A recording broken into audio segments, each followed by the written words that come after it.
इस कार्यक्रम के प्रसारण पुण्यार्जक हैं श्री आरपी जैन, श्रीमती ममता जैन, श्री प्रशांत जैन, श्रीमती दिव्या जैन, पुत्र भरत जैन, श्रीमती सौम्या एवं पारस जैन। सप्तम अध्याय है जिसमें शुभाश्रव का वर्णन किया जा रहा है। कल छठे अध्याय में सामान्य रूप से आश्रव तत्व का व्याख्यान हुआ था। आज पुनः यहाँ पर शुभाश्रव को लेकर के व्याख्यान कर रहे हैं, जबकि इस अध्याय में व्रतों का वर्णन करेंगे। इसके उपरांत भी यहाँ पर आश्रव तत्व का व्याख्यान विशेष रूप से किया जा रहा है। ऐसा कहने का तात्पर्य क्या है, इसको स्पष्ट कर रहे हैं। यद्यपि व्रतों के माध्यम से संवर होता है, इसके उपरांत भी व्रत दो प्रकार से पालन करने में आते हैं, एक प्रवृत्ति परक और एक निवृत्ति परक। 9वें अध्याय में जा कर के संवर और निर्जरा की मुख्यता को लेकर के वर्णन करेंगे। इस सप्तम अध्याय में व्रतों का वर्णन करते हुए भी प्रवृत्ति परक जो व्रत होते हैं उसकी मुख्यता होने के कारण यहाँ पर विशिष्ट रूप से पुण्य का आश्रव होता है। इस विषय को स्पष्ट करने की अपेक्षा से यहाँ पर आश्रव तत्व का वर्णन किया जा रहा है। लेकिन ये भी ध्यान में रखना चाहिए, ये प्रवृत्ति परक जो व्रतों का अनुपालन होता है उसमें एकांत से मात्र पुण्य का ही अर्जन नहीं होता, किंतु पूर्वबद्ध पाप कर्मों की निर्जरा भी होती है। इसको भी ध्यान में रख लेना चाहिए। अब प्रथम सूत्र है हिंसा नृतस्तेया ब्रह्म परिग्रहेभ्यो विरतिर्व्रतम। हिंसा अनृत अर्थात असत्य और स्तेय अर्थात चोरी, अब्रह्म और परिग्रह, इनसे दूर रहने का नाम व्रत माना जाता है। इन पांचों पापों से जो दूर रहता है वह व्रती माना जाता है। अभिसंधिकृत नियमः व्रतम, इस प्रकार टीकाकार ने और स्पष्ट किया है। संकल्प पूर्वक जो नियम लिया जाता है, व्रत को अंगीकार किया जाता है, वही व्रत माना जाता है। बिना संकल्प लिए यदि मान लो आप कुछ धार्मिक कार्य कर भी रहे हैं तो भी वह व्रत के अंतर्गत नहीं आता है, क्योंकि संकल्प आपने लिया नहीं। संकल्प का बहुत बड़ा महत्व है, क्योंकि बिना संकल्प के निर्जरा नहीं होती है। मान लो किसी ने नमक का त्याग किया नहीं, किंतु ले नहीं रहा है। जब ले नहीं रहे हैं तो संकल्प लेने में क्या दिक्कत हो रही है? संकल्प लेना चाहिए, इससे स्पष्ट है कभी भी उसकी इच्छा हो सकती है, वह ले सकता है, उसका कोई भरोसा नहीं है। इसलिए स्पष्ट कर रहे हैं 5 पापों का त्याग जो होता है वह संकल्प पूर्वक होता है। बिना संकल्प लिए यदि मान लो कोई आप कार्य कर रहे हैं तो तत्संबंधी निर्जरा अधिक संभव नहीं, ऐसा कहने का तात्पर्य है। यह करने योग्य है, यह नहीं करने योग्य, ये जो ऐसा जो संकल्प लिया जाता है वह व्रत के अंतर्गत आ जाता है। तो इस प्रकार हिंसा, झूठ, चोरी, अभ्रम और परिग्रह, इन 5 पापों से संकल्प पूर्वक दूर रहना यह व्रत माना जाता है। किंतु वह 5 पापों के त्याग के रूप में जो व्रत है वह पात्र के अपेक्षा से 2 भागों में विभाजित हो जाता है। देश सर्वतोन महति, यानी एक देश 5 पापों का त्याग करना, यानी हिंसा आदि जो 5 पाप हैं इनको स्थूल रूप से वह त्याग करता है, जिसका नाम देश व्रत अथवा अनुव्रत माना जाता है। और पूर्ण रूप से जो त्याग करता है 5 पापों का, उसका नाम महाव्रत की संज्ञा है। तस्थैर्यार्थम भावना पंच पंच। तत् का अर्थ तेषाम व्रतानाम स्थिरीकरणार्थम, उन लिए हुए व्रतों को स्थिरता के साथ पालन करने के लिए प्रत्येक व्रत की ये पांच पांच भावनाएं हैं। भावना का अर्थ केवल भावना ही नहीं भाना है, उसके अनुरूप आचरण भी किया जाता है। और संकल्प बिना लिए केवल हम भावना भा रहे हैं मान लो, तो काय की भावना होगी वो। तस्थैर्यार्थ, उन व्रतों की स्थिरता के लिए ये भावना भाई जाती है। जिन्होंने व्रत को अंगीकार किया है तो ऐसी स्थिति में प्रमाद आदि के कारण उन व्रतों में दोष आदि लग सकते हैं। इसलिए उनकी स्थिरता के लिए प्रत्येक व्रत की पांच पांच भावनाओं का उल्लेख यहाँ पर किया जा रहा है। सर्वप्रथम अहिंसा व्रत की जो पांच भावनाएं हैं उसका वर्णन कर रहे हैं। वांग मनोगोप्तिर्या दान निक्षेपण समित्यालोकित पान भोजनानि पंच।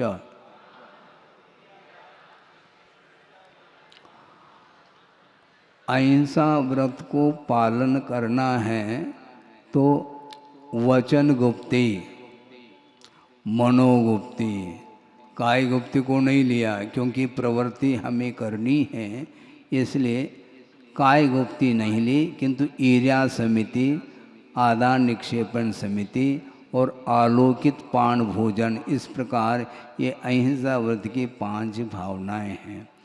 वांग मुक्त गुप्ति का अर्थ ये आगे 9वें अध्याय में और स्पष्ट किया कि गुप्ति का अर्थ निग्रह नहीं लेना। निग्रह यदि लेंगे तो 14 गुणस्थान में जिस प्रकार अयोगी हो जाते हैं ऐसे पहले ही हो जाएंगे अपन।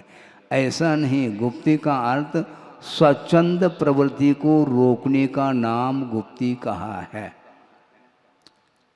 स्वच्छंद जो अपनी इच्छा के अनुरूप जो प्रवृत्ति होती है उसके माध्यम से ही 5 पापों का अर्जन होता है। इसलिए स्वच्छंद प्रवृत्ति को रोकने का नाम यहाँ पर मनोगुप्ति है, वचन गुप्ति है। और मनोगुप्ति का अर्थ बैठे बैठे मन के माध्यम से जो प्रवृत्ति हो रही है, जो स्वच्छंदता पूर्वक उस प्रवृत्ति को भी रोकना, ये मनोगुप्ति है। क्योंकि इसके माध्यम से भाव हिंसा से भी हम बच पाएंगे। द्रव्य हिंसा तो मान लो अपने द्वारा नहीं हो रही है, किंतु बैठे बैठे जो विपरीत विचार मन में आ रहे हैं, दूसरे के अहित को लेकर के भी मन में भाव आदि आ सकते हैं, उनको रोकने का नाम ही यहाँ पर मनोगुप्ति है। और 4 हाथ देख करके गमन आदि करना ये ईर्या समिति है। और जो उपकरण आदि हैं उनका ग्रहण करना और रखना जो होता है वह समिति पूर्वक होता है। इसलिए आदान निक्षेपण समिति का पालन होता है। और आलोकित पान भोजन का अर्थ प्रकाश में, प्रकाश का अर्थ सनलाइट लेना, मून लाइट नहीं लेना। रात में भी लाइट है ना महाराज, रात में भोजन कर सकते हैं क्या? नहीं। रात में इसलिए निषेध किया है कि दिन में सूर्य प्रकाश के माध्यम से वातावरण प्रासुक होता है और अपेक्षाकृत जीवों की उत्पत्ति कम होती है, और अवलोकन करने से उनकी विराधना से हम बच पाएंगे। और रात्र में आर्द्रता ज़्यादा होने के कारण जीवोत्पत्ति अधिक मात्रा में होती है, इसलिए उसका निषेध किया गया है।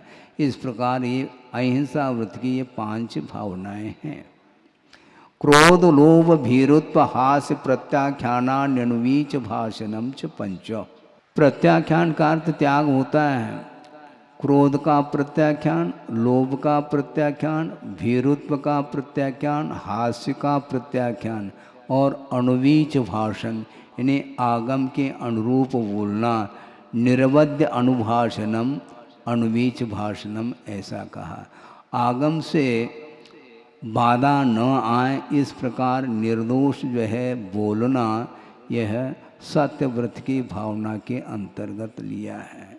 इसलिए बोलते समय बहुत सावधानी की आवश्यकता है।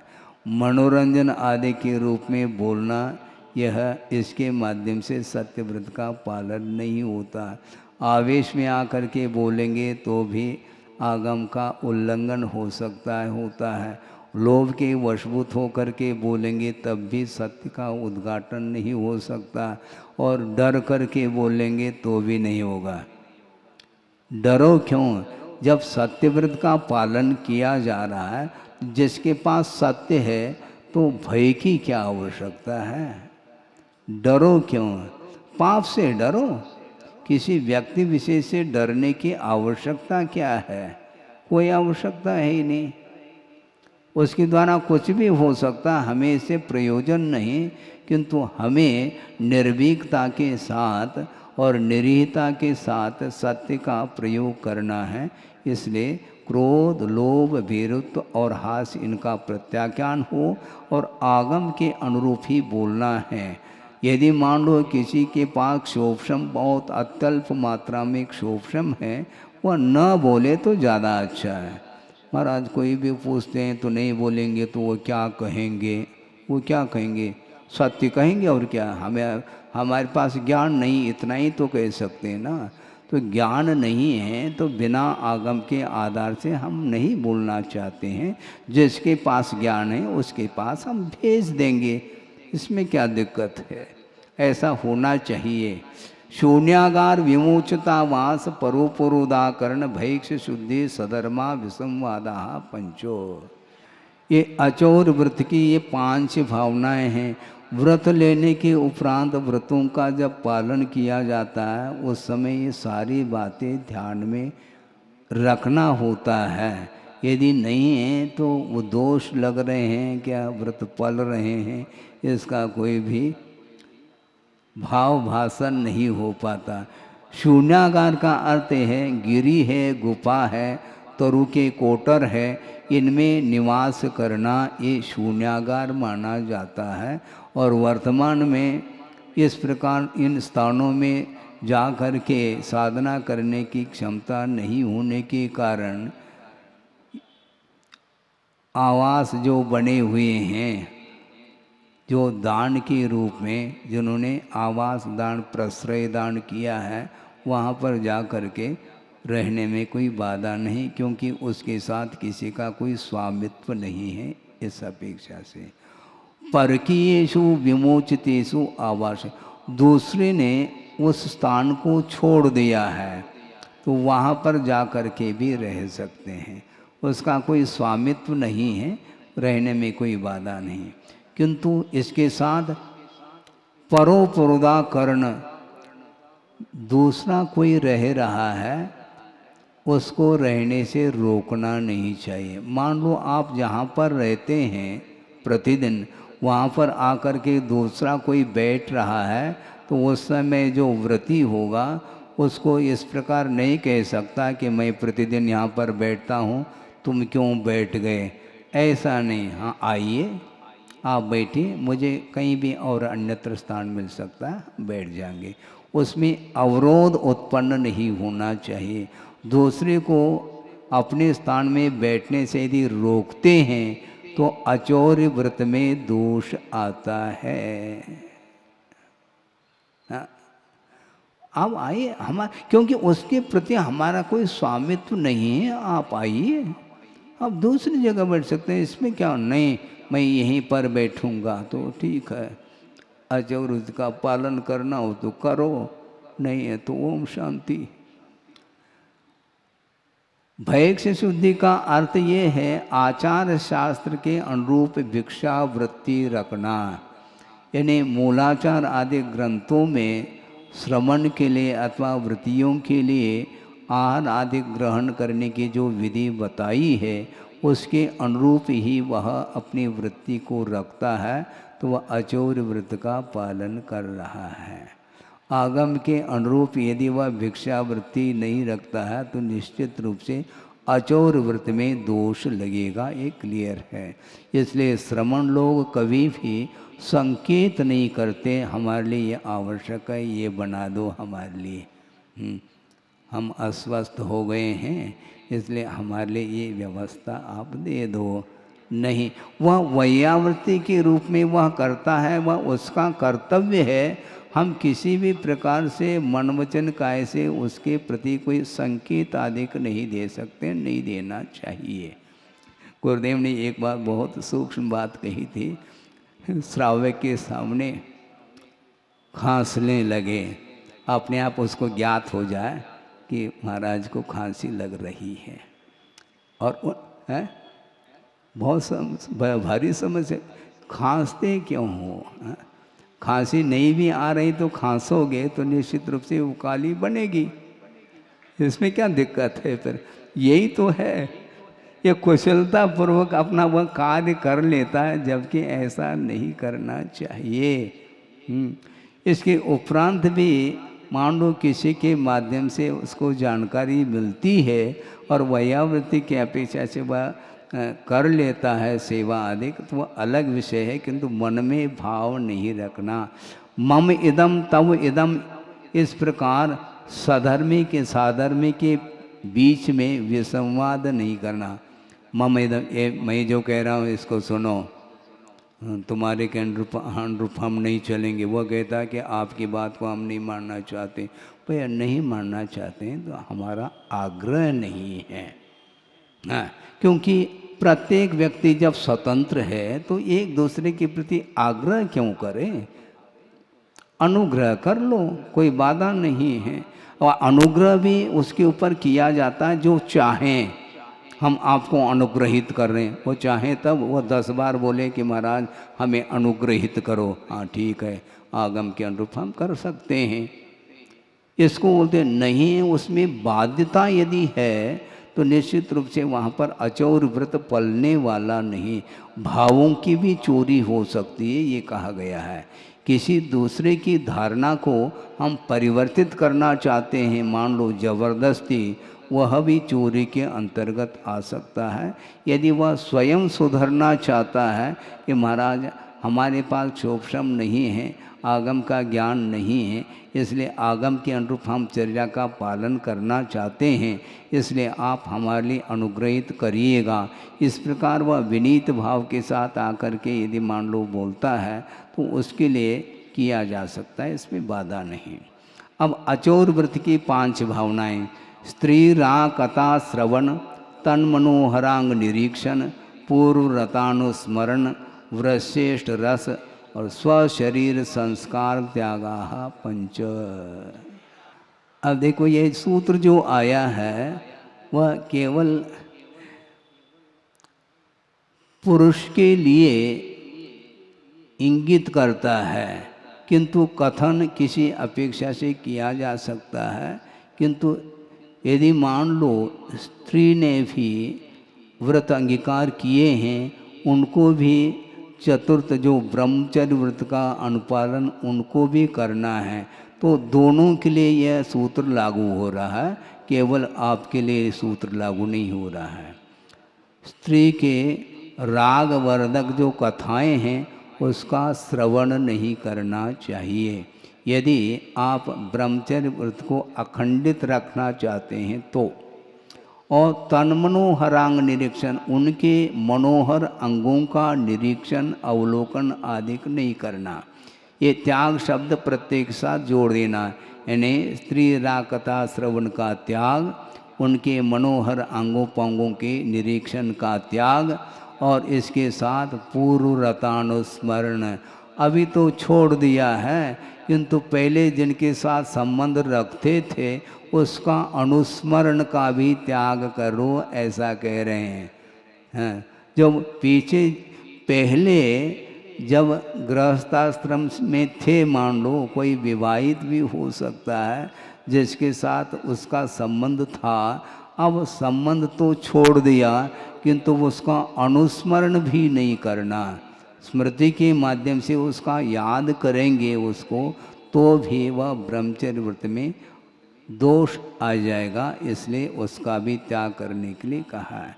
वृश्रेष्ठ रस का त्याग, वृक्ष का अर्थ गरिष्ठ, आप सुन रहे क्या नहीं? वृक्ष का अर्थ होता है गरिष्ठ। ब्रह्मचर्य के लिए गरिष्ठ भोजन इष्ट नहीं है। गरिष्ठ का अर्थ क्या होता है महाराज?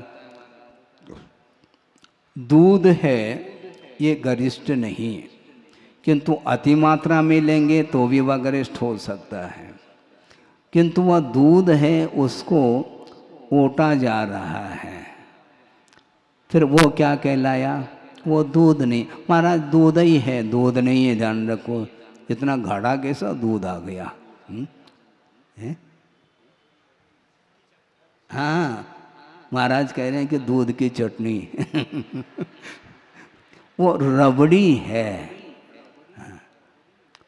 वो ले के अंतर्गत आता है, वो पेय नहीं माना जाएगा। दूध का पान, दुग्ध पान, रबड़ी का पान नहीं होता, रबड़ी को तो चाटा जाता है, इसलिए वह गरिष्ठ के अंतर्गत आता है। रबड़ी है, मावा है, आदि आदि और भी इससे बने हुए जो पदार्थ हैं, पकवान आदि, वो सारे के सारे गरिष्ठ के अंतर्गत आते हैं। महाराज इसको ले लो आप। दाता तो बिल्कुल, हाँ, वो उसकी भावना है, अलौल्य गुण है, किंतु पात्र को भी सोचना चाहिए। पात्र के पास भी विवेक गुण आना चाहिए कि किन वस्तुओं के सेवन करने से अपने व्रत निर्दोष पल सकते हैं।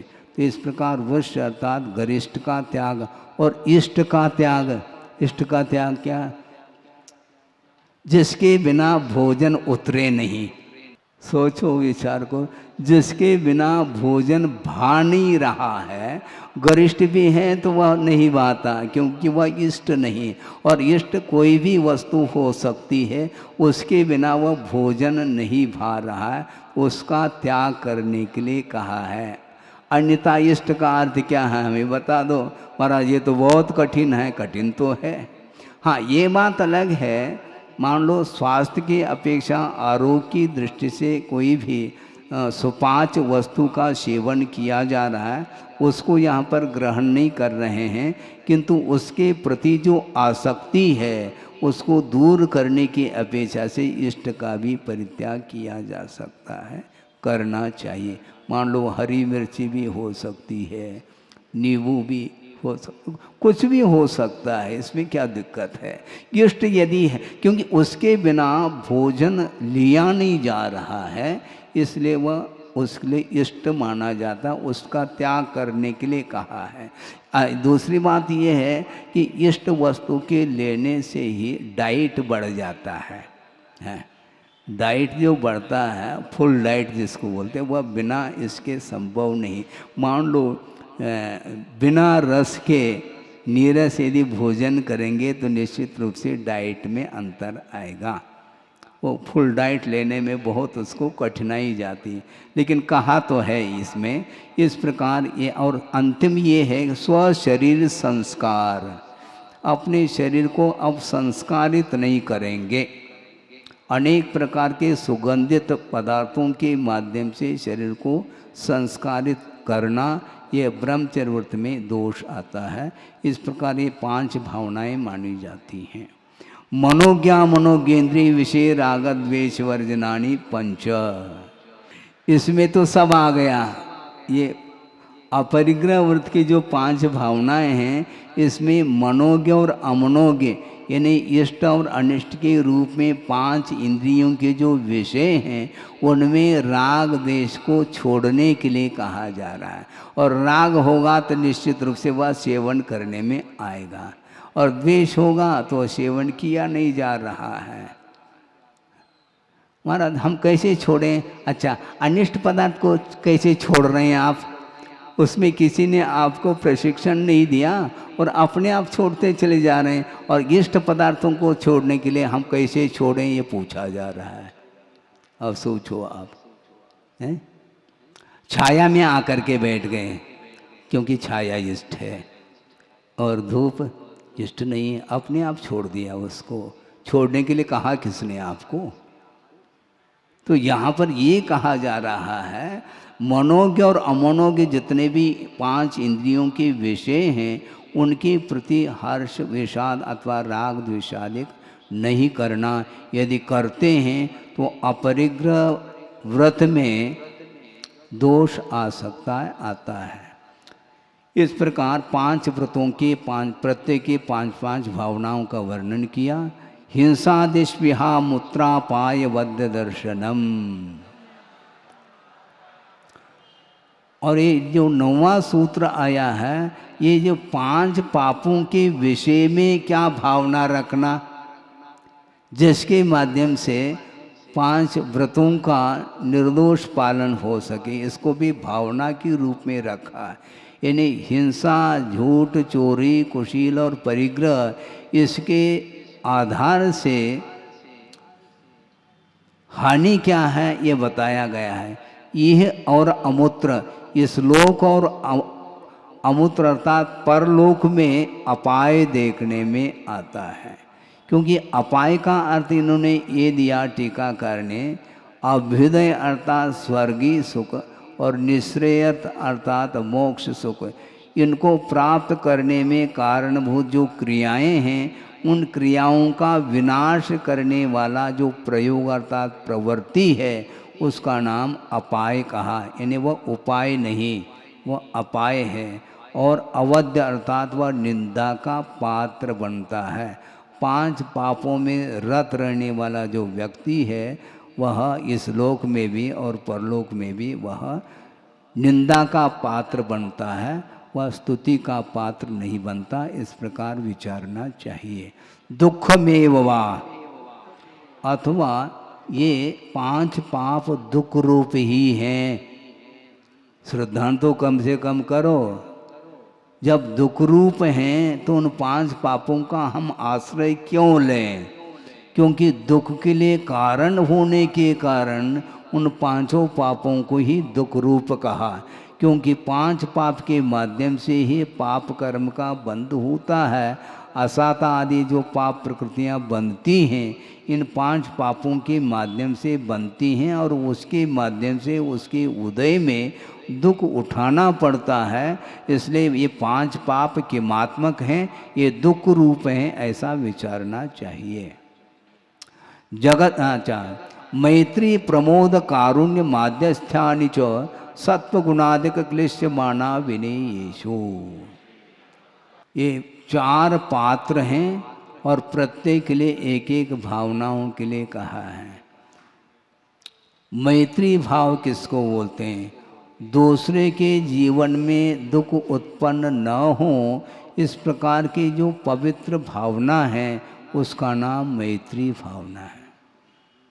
लौकिक मित्रता की बात नहीं करो। अपना प्रयोजन जब तक सधता है तब तक वह उसके साथ मित्रता का व्यवहार करता है, और मान लो अपना प्रयोजन यदि शुद्ध नहीं होता है तो उसके प्रति वह मित्रता का व्यवहार समाप्त हो जाता है। इसका नाम मित्रता नहीं, किंतु दूसरे के जीवन में हे भगवान दुख की उत्पत्ति न हो, इस प्रकार का भाव रखना। दुख होने के उपरांत उपचार आदि करना, ये कारुण्य भाव के अंतर्गत आता है। और दुख ही उत्पन्न न हो भगवान, इस प्रकार का भाव रखना मैत्री भाव माना गया। और मुख की प्रसन्नता आदि के माध्यम से भीतरी जो भक्ति है, धर्मानुराग है, उसका नाम प्रमोद भाव कहा है। मुख है, उसकी प्रसन्नता के माध्यम से भावाभिव्यक्ति करो। जो गुणादिक हैं उनके प्रति करने के लिए कहा गया है। और जो दीनहीन हैं उनके प्रति अनुग्रह का, उपकार का भाव रखना, ये कारुण्य भाव माना जाता है। और माध्यस्थ भाव किसको बोलते हैं? राग देश पूर्वक जो पक्षपात है उसका अभाव रखना माध्यस्थ भाव। किसी के पक्ष में नहीं जाएंगे, क्योंकि पक्ष लेंगे तो निश्चित रूप से जिसका पक्ष लिया जा रहा है वह निश्चित रूप से उसके प्रति राग विद्यमान है। गुणी हैं तो वह प्रमोद भाव के अंतर्गत आ रहा है, किंतु गुणी नहीं होते हुए भी जिसके प्रति राग उमड़ रहा है वह पक्ष ले रहा है, इसलिए वह पक्षपात ठीक नहीं माना जाता। पक्षपात से ऊपर उठना, क्या माध्यस्थ भाव किसको बोलते हैं? पक्षपात से ऊपर उठने का नाम माध्यस्थ भाव है। माध्यस्थ भाव का अर्थ तटस्थता। सुनिए, माध्यस्थ भाव का अर्थ क्या? तटस्थ रहना। जो आगम के विपरीत चल रहा है तो उसके प्रति हम किसी भी प्रकार से उसके प्रति व्यवहार नहीं रखेंगे, मध्यस्थ रहेंगे। खोल रहे हैं आगे जा कर के। और पाप कर्म के उदय के कारण नाना पर्यायों में जो जीवन मरण कर रहा है उसका नाम सत्व अर्थात प्राणी मात्र है। इनके प्रति किस प्रकार व्यवहार करना ये बताया जा रहा है। सम्यक ज्ञान आदि की अपेक्षा से जो अधिकता रखता है उसके प्रति वह गुणाधिक माना जाता है, इसलिए उसके प्रति प्रमोद भाव रखना। और असाता वेदनी के उदय के कारण जो संक्लेश भाव का अनुभव कर रहा है उसके प्रति जो है करुणा करना, अनुग्रह आदि करना। और अविनय किसको बोलते हैं? विपरीत वृत्ति वाला कौन है? वो तत्वार्थ श्रवण ग्रहणाभ्याम, तत्वार्थ श्रवण ग्रहणाभ्याम असंपादित गुणा अविनीया। तत्व को सुन भी नहीं रहा है, ग्रहण भी नहीं कर रहा है। तत्वार्थ को सुनने की और ग्रहण करने का गुण जिसके अंदर नहीं आ रहा है उसके प्रति माध्यस्थ भाव रखा जाता है। वो सुनना ही नहीं चाहता, ग्रहण करना तो बहुत दूर की बात है। हम क्यों जबरदस्ती सुनाए उसको? वो सुनना चाहे तो सुने, नहीं सुनना चाहे तो उसके प्रति माध्यस्थ भाव। इस प्रकार करने से क्या होता है? अहिंसादिक जो व्रत हैं वे परिपूर्णता को प्राप्त होते हैं, ऐसा कहने का भाव है। इन 4 प्रकार के भावों के माध्यम से अहिंसादिक जो व्रत हैं वे परिपूर्णता को प्राप्त करते हैं। क्योंकि माध्यस्थ भाव यदि नहीं रखेंगे तो विपरीत वृत्ति वाले का यदि समर्थन करते हैं तो निश्चित रूप से अनुमोदन होगा। पाप का हम समर्थन नहीं करना चाहेंगे, उन्मार्ग का हम समर्थन नहीं करना चाहेंगे। इसलिए तो आचार्यों ने कहा कि क्रोध लोभ का त्याग करो।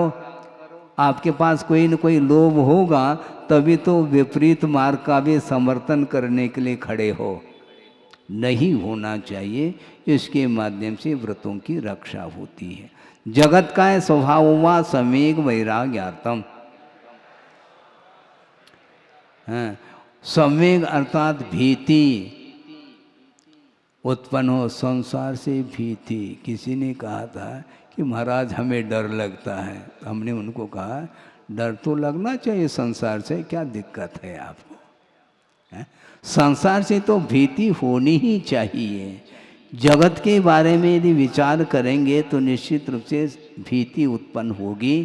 क्योंकि चतुर्गति रूप जो संसार है उसके विषय में यदि आप आगम के अनुरूप चिंतन मनन आदि करेंगे तो निश्चित रूप से भीति होगी।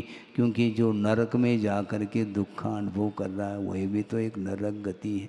उसके बारे में सोचो तो सही। क्योंकि पाप का जो परिणाम देखने में आ रहा है उसके बारे में विचार करने से हमेशा संसार से भीति उत्पन्न होगी। और शरीर का चिंतन करो, शरीर के स्वभाव के बारे में, जगत के स्वभाव के बारे में और शरीर के स्वभाव के बारे में। अपने आप ही विसंवाद आदि समाप्त होंगे। सामने वाला विपरीत चल रहा है वो भी तो संसारी तो है, उसके बारे में हम चिंतन करना है। भैया उसका स्वभाव ठीक नहीं, उसका स्वभाव ठीक नहीं का अर्थ क्या? संसार का स्वभाव ठीक नहीं। क्योंकि संसार में वही तो आ रहा है। 4 गति में परिभ्रमण करने वाले जो जीव हैं वे अपने अपने अनुरूप वो चल रहे हैं। इसलिए उनसे बचने का पुरुषार्थ करो। और शरीर के स्वभाव के बारे में चिंतन करेंगे तो वैराग्य उत्पन्न होता है। प्रमत्त योगात प्राण व्यपरोपणम हिंसा। हिंसा का स्वरूप क्या? प्राणों की विराधना का नाम हिंसा है। किंतु वह प्राणों की विराधना यदि प्रमाद के कारण होती है तब तो वह हिंसा मानी जाएगी। यदि प्रमाद के बिना यदि हिंसा होती है तो हिंसा के अंतर्गत नहीं आ सकता। यत्नाचार पूर्वक जो प्रवृत्ति कर रहा है इसके बावजूद भी मानो उसके प्रवृत्ति के कारण किसी एकाध जीव की हिंसा होती भी है तब भी तत्संबंधी उसको दोष नहीं लग सकता, क्योंकि वह यत्नाचार पूर्वक प्रवृत्ति कर रहा है। और अयत्नाचार पूर्वक प्रवृत्ति करता है, उस अवस्था में यदि मान लो प्राणों की विराधना नहीं भी हुई हो, तब भी वह हिंसा का दोष उसको लगता है, ऐसा कहा। इसलिए प्रमाद छोड़ करके प्रवृत्ति करिएगा। इस कार्यक्रम के प्रसारण पुण्यार्जक हैं श्री आरपी जैन, श्रीमती ममता जैन, श्री प्रशांत जैन, श्रीमती दिव्या जैन, पुत्र भरत जैन, श्रीमती सौम्या एवं पारस जैन।